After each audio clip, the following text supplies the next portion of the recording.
Hey guys, it's Tyler. Last video for today. I decided to make a few again because it's been a large gap between when I was doing them and now. A lot because school year picked up for me, my switch in major, and college is generally busy. That's something you'll learn. But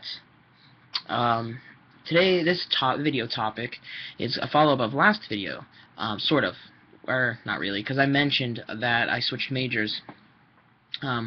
So that's something I wanted to touch on. So the switching major, first of all, I'll go through the process of what I did. I spoke with my advisor, which is something I highly suggest because they will point you in the right direction, and you're going to have to go to them anyways, usually. For me, I had this paper where I write my change in major, what it is and what it's going to be, basically, and I take it to my advisor, and they sign it, and then I take it to the advisor of the school or college that I'm switching to. So if I'm going from the School of Science or the School of Mechanical Engineering Technology to the School of Biological Sciences, then I'm going to go there and have it signed by an advisor. That'll get me switched over, and then I submit it to the registrar of the school or the university, and they put it in the computer system, and I'm switched. And then it usually goes into effect the next semester, as in the title would be applied to your student profile. So throughout the process, what led me to it was that I actually did not so well in a class in mechanical engineering technology, which turned me off to the subject entirely after realizing, I mean, not that doing poorly turned me off, it's the material, the reason I did poorly. It was I tried hard, but it's just something I couldn't grasp. It's something that wasn't coming to me naturally almost. As in, like, the material, you gotta study, but I wasn't feeling it. Like, I was enjoying it. Like, it was furthering me into a place that I would want to be in the future. And that's what told me. And then after that, I switched to biology, which was something I'd always, wanted to do. I want to be a dentist one day, a pediatric dentist, which is specific. And I know people tell me that all the time. So I went to biology. There's no pre-dental major at my school. So this is the closest thing, and then I'll apply to dental school. So I switched majors as a result of that. Because of this, then, some of the classes I took before in mechanical engineering technology become almost useless. They don't transfer majors. They're unrelated. And as a result, it kind of puts a slight kink on your graduation schedule. With my other schedule, I was on track for 4 years, and everything was as planned until that point. Well, for the most part, things always come up, but by switching, that throws out for me. It actually threw out a couple of semesters.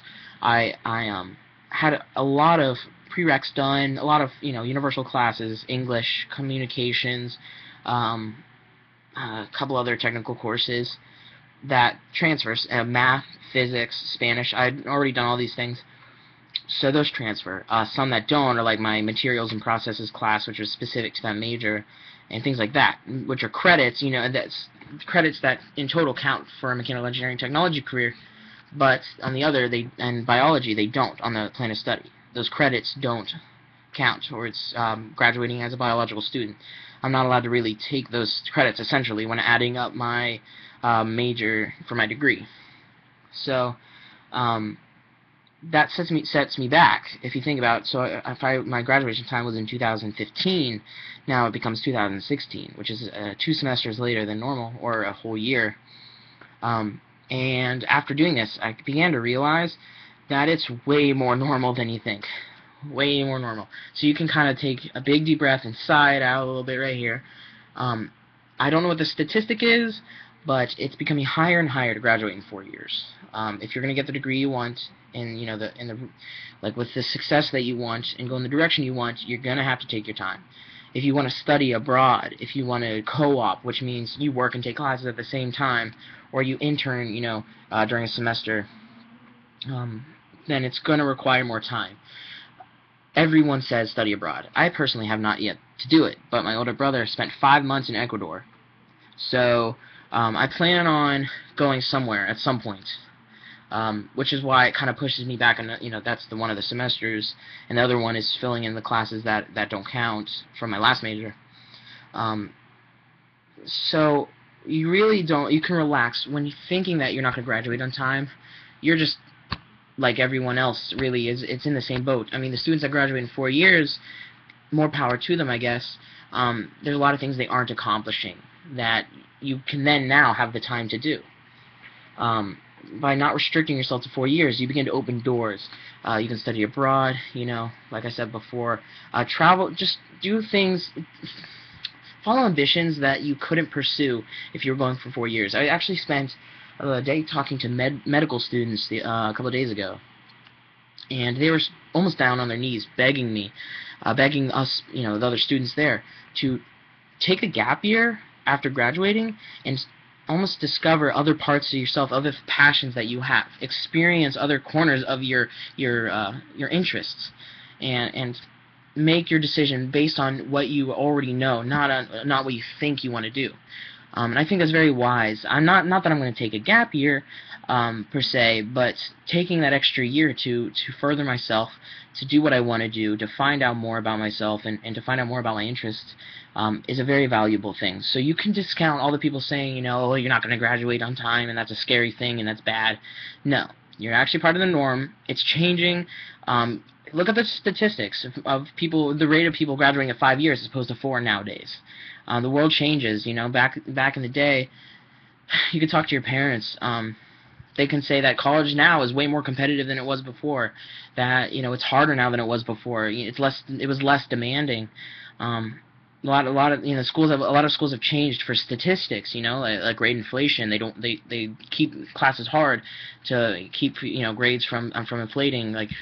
Instead of having making an A more valuable than some other schools. Graduation rates, it's all become a game, and might as well have fun while you're playing it, I guess I'm trying to say. So in conclusion, if you're switching majors and you think you're going to be, or know you're going to be late in graduating, it's okay. It really is okay.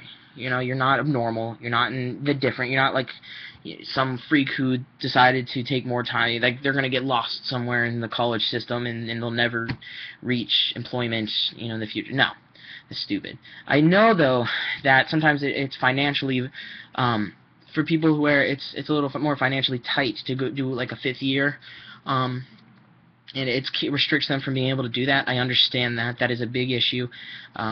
And of course, graduating because of money reasons, or not being able to go farther years because of money reasons, is a viable reason to not, be able to do that. So I do have respect for those people. I'm talking about the people who have the opportunity to do this and choose not to, just purely out of what they think is right and wrong. Just, think about it, and I hope you take this to heart. I hope this helps your decision, whether you're thinking about switching majors or not.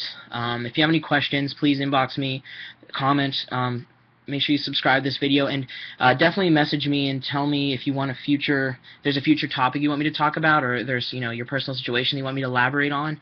I'll be happy to either work that into the next video, or at least message you back. So, this has been Tyler. I hope you guys enjoyed this, and hopefully I have a video coming out soon. I'm trying really hard to not make such a big gap like I did between the last one and today's videos. So, bye. See you in the next one.